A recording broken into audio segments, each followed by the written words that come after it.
Hi, I'm Jake. I make RPG supplements and videos about Pathfinder 2, or PF2. I love PF2. This system is freaking awesome. I love the flavor. There's so much flavor. It's a delicious system. And today we're continuing with Tianxia, going on to Yaksha. I don't know anything about this ancestry, so let's see what it says.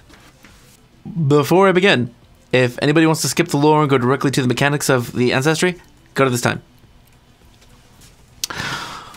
Away from shining citadels and opulent palaces, reticent Yakshas shelter Tianxia's rural hinterlands from natural disasters and otherworldly depredations. Famed for resolute vows and prowess with primal magic, Yakshas shield the indigent and protect the wilderness, punishing those who threaten either with bone-crushing fury. Yaksha legends recall their origins as divine spirits, overseeing the safety of roads and abodes in a primeval world of vast storm forests and titanic flame floods. The First World, a realm of boundless potentiality. During the Great Abandonment, when the gods left the First World, many Yakshas rejected this exodus, instead staying to perform their duties as caretakers. Despite the realm's sudden dearth of divine power, the remaining Yakshas swore primordial vows, allowing them to channel power from the nearby Creation's Forge into primal magic and transform swaths of the metamorphic First World into stable regions to provide refuge for destitute Fae. They're Fae creatures? We have new Fae creatures? Yakshas faced great hostility in the First World. Their sheltering of impoverished Fae didn't garner sympathy, but instead drew scorn from others. Affronted Fae aristocrats saw Yaksha sanctuaries as a challenge to their authority, and the stolid plainness of Yaksha domains offended the Fae's aesthetic sensitivities. Yeah, that makes sense. Because the Fae are used to things that are like really bright and brilliant and fun and energetic. Thus, Yaksha communities increasingly became targets and, at some uncertain time, were banished to the universe. Some of these exiles came to settle in obscurity amid Tianxia's forests, a fact that planar scholars record as a tragedy. After all, if these Yakshas had left alongside the gods earlier, they would surely enjoy greater prominence and privilege on Golarion. Yet most Yakshas spurned such sentiments, instead expressing quiet pride in fulfilling their vows where even the gods failed. Yakshas view their departure not as a dereliction, but an execution of duty. Their histories claim this egress paved the way for other persecuted Fae to escape, and thus their relocation aligned with their obligations. Many Yakshas still enjoy amicable relations with Fae emigrants, protecting them and their descendants from First World pursuers. Just as many wander bucolic back roads and shadowy swamps, guiding lost travelers, repairing flood-torn bridges, or simply nurturing the green, growing earth, a fundamental pillar of the land. Such stalwart custodianship has earned the reclusive Yakshas a reputation for being hospitable, if enigmatic, guardians of the wild. If you want to play a character who is a guardian spirit and has complex relationships with gods and friends alike, swears primordial vows to uphold noble duties, and acts on behalf of the humble and forgotten, you should play a Yaksha. That's fun. That's neat. You might have sworn vows to safeguard little-known rural communities or remote wildernesses, be stoic yet not unfeeling, accepting others' burdens to make sense of your own identity. You might inordinately enjoy puns and wordplay, being so familiar with carefully worded vows. Others probably gain amusement from trying to trick you into agreeing to promises to do chores or petty favors. Others probably assume you to be tireless and self-sacrificing and expect you to never complain about responsibilities. Others probably disdain you as simple-minded and unsophisticated and assume you have little interest in etiquette or fashion, which may or may not be correct. Physical descriptions. Yakshas aren't born flesh and blood into the world. Instead, these guardian spirits occasionally manifest when two conditions are met. A surfeit of positive emotions must exist within an untamed area, and a great need for protection must arise within this land. When both conditions are met, Yakshas might appear to answer common folks' prayers and protect the beleaguered land. That's cool. Yakshas often appear as humans with strikingly distinctive physiques. While some stand around 7 feet with powerfully muscled statures, others boast robust portliness and stand no more than 4 feet, so they're medium. All possess luxurious banyan-like manes of hair that they bind in top knots or under headscarves. The primal power of Yaksha vows can sustain them for 1,000 years. Ironically, due to perilous nature of their vows, few Yakshas live more than a century. Society. Most Yakshas eschew pomp and disregard civilization's excesses. Instead, they gather in provincial sects or assimilate among borderland peoples. While some of the First World's Yakshas reigned from kingly temple cities, Tianxia's Yakshas discouraged such grandiosity.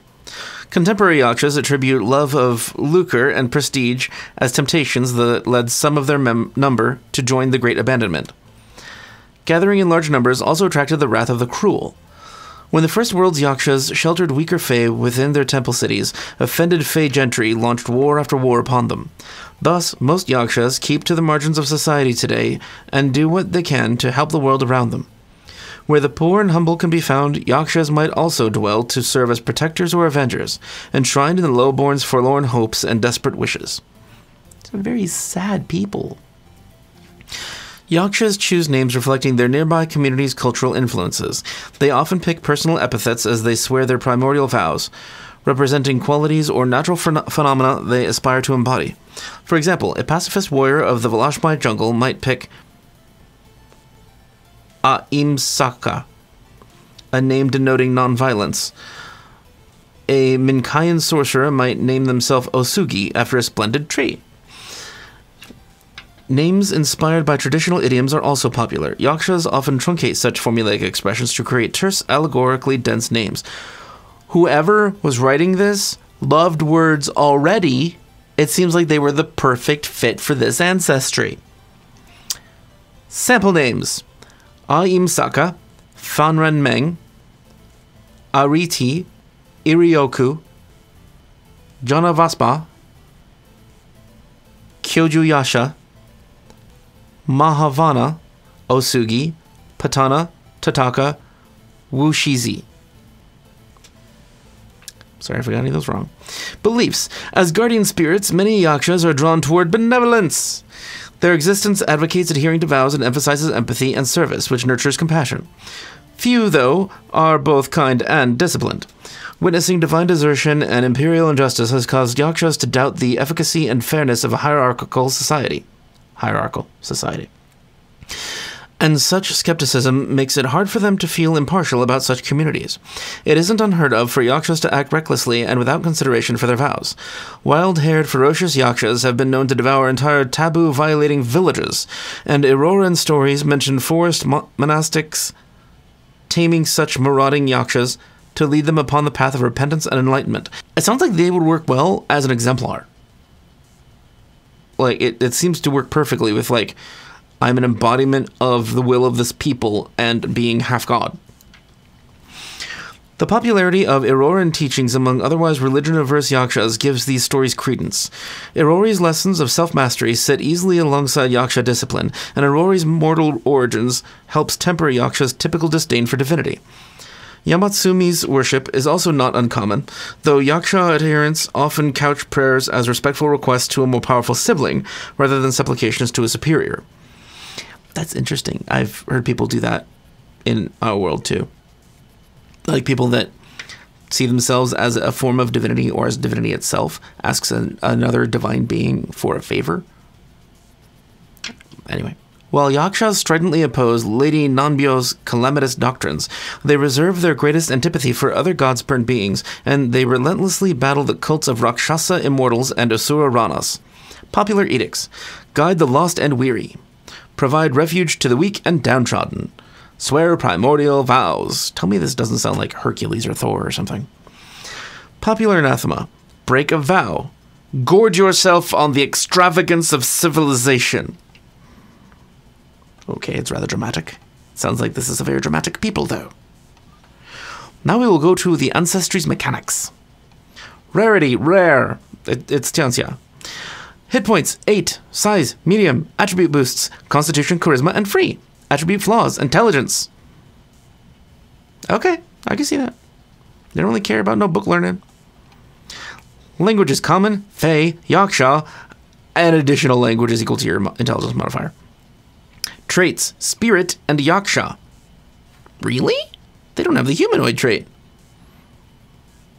Okay.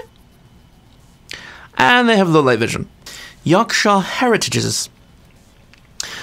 Yaksha heritages are based on their primordial vows to defend peoples and places. Yakshas instinctively become aware of these primordial pledges established by their earlier arriving kin. Swearing such a vow completes a Yaksha's translation from the first world to the universe. Oh, interesting. As an individual Yaksha binds themselves to guardianship, the vow renders permanent physical and spiritual transformations that manifest as Yaksha heritages. Neat. Their spirit made flesh. By the power of the word. They're like Illumians in that way from D&D. That's cool. All Yaksha heritages come with one or more additional edicts or anathema. Ha!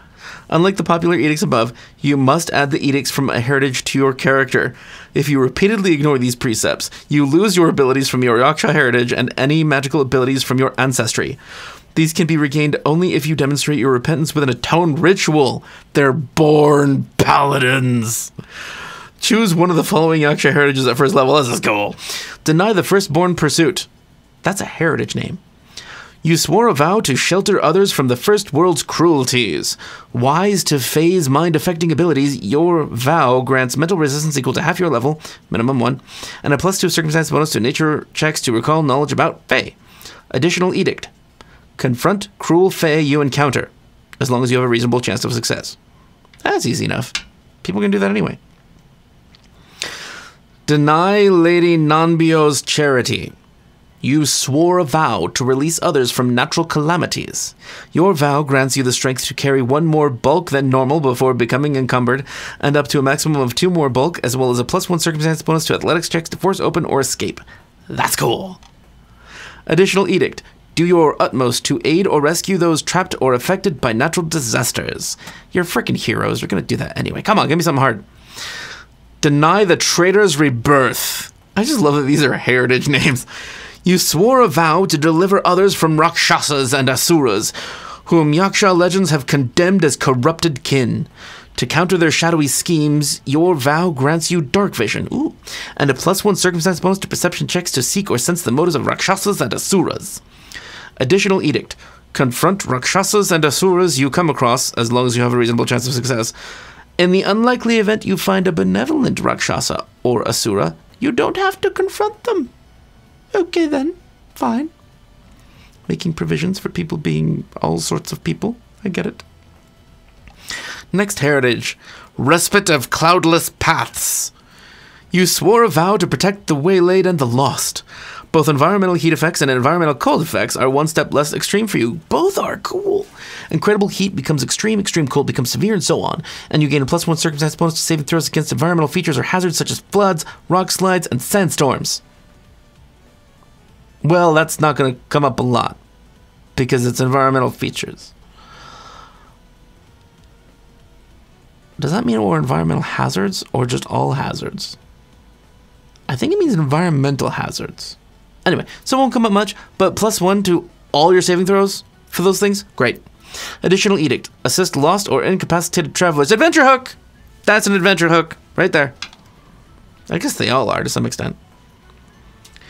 Next heritage. Respite of loam and leaf. You swore a vow to preserve the very foundation of sanctuary, the great earth and all that grows upon it. Your vow grants you the land's spiritual power. They're so dramatic. You gain 1 cantrip from the primal spell list. You can cast the spell as an innate primal spell at will. A cantrip is heightened to a spell rank equal to half your level rounded up. Your roots in the world grant you the plant trait. Oh, that's cool. The plant trait? You're a plant. I'm a plant spirit. Additional edict. Cure or remove blight and pollution from the plants and soil you encounter. Oh, that's cool. I like that. I know. I'm a nature nut. Respite of 1,000 roofs. The last heritage. You swore a vow to shelter and feed the poor.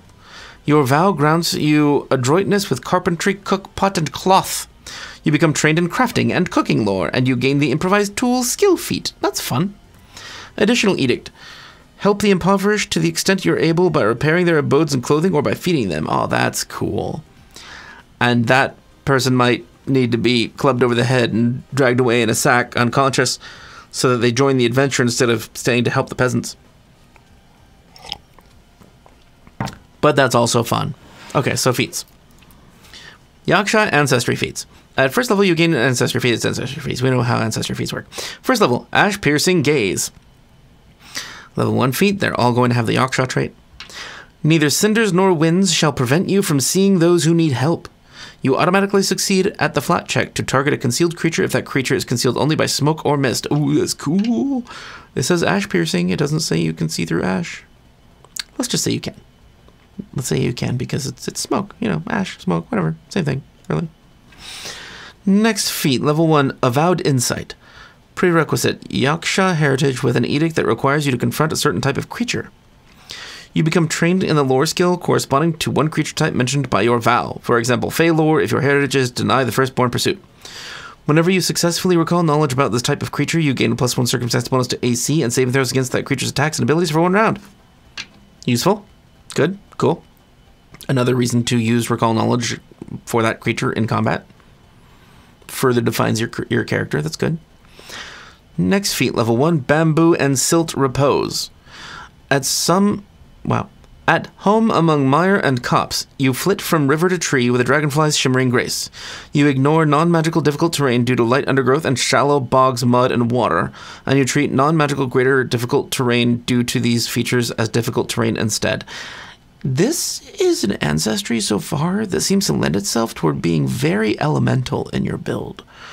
Like, being somebody who has lived in the swamps all your life, or you really find a oneness with high mountain tops and wind. It's cool. Next level 1 feat, Howling Aspect. 1 action. It has the Morph and Primal traits, frequency once per 10 minutes. Pulling your hair loose into flames and gnashing your teeth into ragged fangs. You howl a vow of ire, and your form surges to meet the demands of your deadly promise. For the next minute, you gain 2 unarmed attacks. You gain a Tusk's melee unarmed attack that deals 1d6 piercing damage, is in the brawling group, and has the finesse and unarmed traits. You also gain a flame hair melee unarmed attack that deals 1d4 fire damage, is in the brawling group, and has the agile, finesse, and unarmed traits. Fucking cool! Oh, I get it. You look like a terrifying demon person. Jesus, that's creepy. Yeah, like that thing on the screen. That just screams Oni to me. Anyway, next feat. Level 1, Meticulous Restorer. Waste not, want not. Your steady eye allows you to restore craftwork quickly while conserving valuable material. You gain the Quick Repair feat. In addition, when you roll a critical failure while attempting to repair an item, you get a failure instead. Alright, I know some people are going to like that. That's fucking boring. It's just so boring to me. Great, cool. You repair shit. That's good. I'm glad it exists for those people that like that. Next level 1 feat, Sage of Scattered Leaves. The epics of your people's tragic yet proud history blaze like burning leaves in the forests of ancestral memory. You gain the trained proficiency rank in nature and religion. If you would automatically become trained in one of those skills from your background or class, for example, you instead become trained in a skill of your choice. You also gain the additional lore general feat for Yaksha lore. Okay, so this is just their ancestral lore feat. Next feat, level 1, Tangle Tongue's Wit. Great name. Your talent for language is a blessing from the Yaksha makers of old. You learn 2 new languages, chosen from languages you have access to. You also gain a +2 circumstance bonus to your saving throws against linguistic effects. That's fun, because that's a huge freaking bonus. Granted, it's limited, but I like it. I can picture a librarian taking this, or even a bard. Next feat, level 1, Unwavering Guide. Sharp-eyed and sure-footed, your presence is a boon to those you guide. When you scout, you grant your party a +2 circumstance bonus to initiative rolls instead of the normal +1. Which is the same benefit the scout archetype gives you, so it doesn't stack. When your group uses the hustle activity, they can use your constitution modifier to determine how fast the group can hustle together, even if it isn't the lowest in the group. That's neat. And again, feels like it pairs well with Exemplar. Like they have the feat that lets you just carry people. That's cool. That's a good feat. It's an interesting feat. Level 5 feats. Colugo's Traversal. Primal trait. Forbidding valleys and sheer cliffs can't curb your vows to reunite the lost. You can cast your choice of gentle, landing, or jump as a primal innate spell once per day. Oh, your choice. Okay. At 9th level, these spells are heightened to 3rd rank. It doesn't say you have to choose one of them when you get it, so I think it means that You can cast either Gentle Landing or Jump, and then once you use one of them, that's it. Until 9th level. Cool, great. Because Gentle Landing, you don't want to have a feat just for the Gentle Landing spell, because it's never useful until it's really important. So I like that. That is a good feat. It's a multi-purpose useful feat. Next feat, level 5, Nourishing Symbiosis. As you recuperate from your wounds, life energy flows from you to the land and back to you again. During downtime mode, when you take the long-term rest activity, you regain an additional 24 hit points after the first 24 hours of rest. You can use the subsist activity during a long-term rest and don't need to spend any additional time to do so. Interesting. When you do so, fruits, nuts, and vegetables sufficient to feed 5 people flourish overnight around you, ripe for the picking. Again, this feels like the Exemplar. Alright, this really... I hope the Exemplar has even more cool, broad-reaching abilities when it comes out soonish, because this works so well thematically with it. Next level 5 feat. Stem the Tide as the primal trait. You can cast Protector Tree as a first rank primal innate spell once per day. At 7th level, the spell is heightened to 2nd rank, and every 2 levels thereafter, the spell is heightened an additional spell rank. Timber Sentinel, the Kineticist Wood ability, is that, but every round. Which I think is the only broken spell I know of in Pathfinder. Pathfinder 2. But this is great, because it's only once per day. But it's still extremely protective. The very useful ability and it levels with you. It's great. Next level 5 feat, Withstand the Storm. Oh, it also feels very elemental in nature. This is very interesting ancestry. Level 5 feat, Withstand the Storm. Reaction, frequency, once per day. Trigger, you would take cold, electricity, fire, poison, or sonic damage. Your skin hardens like bark and gains the sheen of glazed clay, lessening the wild's ruinous sting against your body. You gain a resistance equal to your level against the triggering damage type. Neat! That's cool! It's very useful, very flexible feat. Level 9 feats, Abjure the False Kin. Your vow reminds you that there can be brackish vinegar hiding within honeyed words, helping you detect attempts to influence your mind. If you roll a success on a saving throw against a mental effect that doesn't deal damage, you get a critical success instead. Awesome. You keep hold of your own mind. That is really important. Because you don't want to be the cause for your entire party dying because you killed them. Mind control's bad. Next level 9 feat, Fiend Trampling Stature. Fiends unfortunate enough to be trampled beneath your feet or rent within your grasp are swiftly granulated into bone kindling and blood powder, and the pain of your strikes prevents them from action. Whenever you critically hit a creature that's prone, grabbed, or restrained, it can't use reactions for 1 round. That description was way more than that. That has to do more than that. I'm probably just going to homebrew that it does more than that, because that was really impressive sounding. Anyway, it is useful.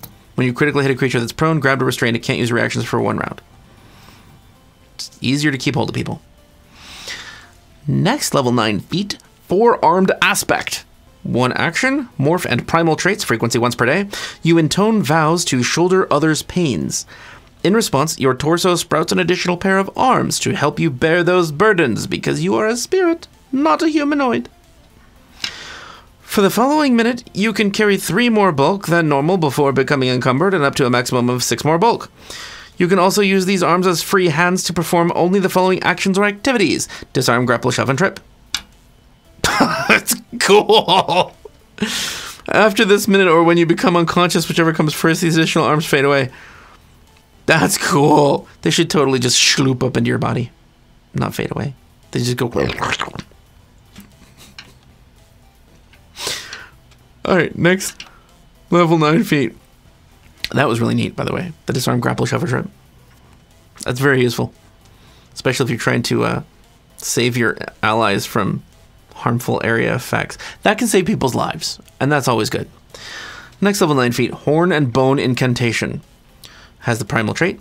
You invoke mantras of Tellurian rebirth. You gain the ability to cast animal form and humanoid form as second rank primal innate spells each once per day. Cool, totally useful, obviously. Any animal and humanoid, great. Next level 9 feat, Witness of Earth. Has the primal trait. The primal magic in your soul offers the patient Earth's timeless counsel. You learn the Atone ritual. When you use the Atone ritual on Yakshas and you roll a critical failure, you get a failure instead, and if you roll a success, you get a critical success instead. However, if you need an Atone ritual because you violated your heritage, you don't get to use Witness of Earth because it is an ancestry feat. So you can't be the Yaksha that's being assisted by that spell in that case. But you could be atoning for different things because maybe you're a champion and you didn't pay any attention to your oaths because they conflicted with your Yaksha oaths. Who knows? Next level 9 feat, World Protector's Hospitality. Has the primal trait. Prerequisite, Meticulous Restorer. Through your spiritual power, you impede starvation and restore pantries. Okay. You can cast Create Food and Cleanse Cuisine as second rank primal innate spells each once per day. Additionally, when you cast these spells, you instantly restore hit points to the containers storing these magical comestibles, as though you've succeeded at a repair action using your proficiency in your spell DC in place of your crafting proficiency. Oh, okay, I get it. Wow. You really feel like a magical being playing one of these guys. Sort of like how the Tanuki embodied tricksterism. This feels like you're a god on Earth. 13th level feats. Adamantine Mantra. Primal trait. You attain your true potential as a tutelary spirit. You can cast Blessing of Defiance as a 5th rank primal innate spell once per day.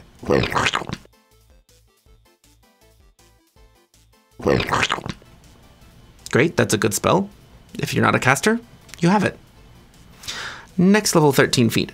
Germination of Resolve, free action, frequency once per day. Vitality floods your trammeled soul, offering you rejuvenation, if not quite rest. For each effect that causes the enfeebled or fatigued conditions to affect you, attempt a nature check to counteract that effect. The counteract rank of Germination of Resolve is equal to half your level rounded up. That's awesome. That reminds me of the Samsarn's inability to die. Obviously, it's useful for anybody, especially if you are, I don't know, frontline fighter, and you get hit with a lot of stuff like that. Oh, there's another one.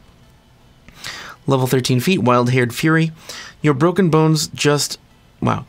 Wild-Haired Fury, level 13 feat. Your broken bones jut at odd angles, yet this pain only adds to your anger and prowess. You add the combined value of your doomed and wounded conditions as a circumstance bonus to damage rolls with your melee attacks. For example, if you were doomed 1 and wounded 2, you would gain a +3 circumstance bonus to your melee damage rolls. God, these people are freaky.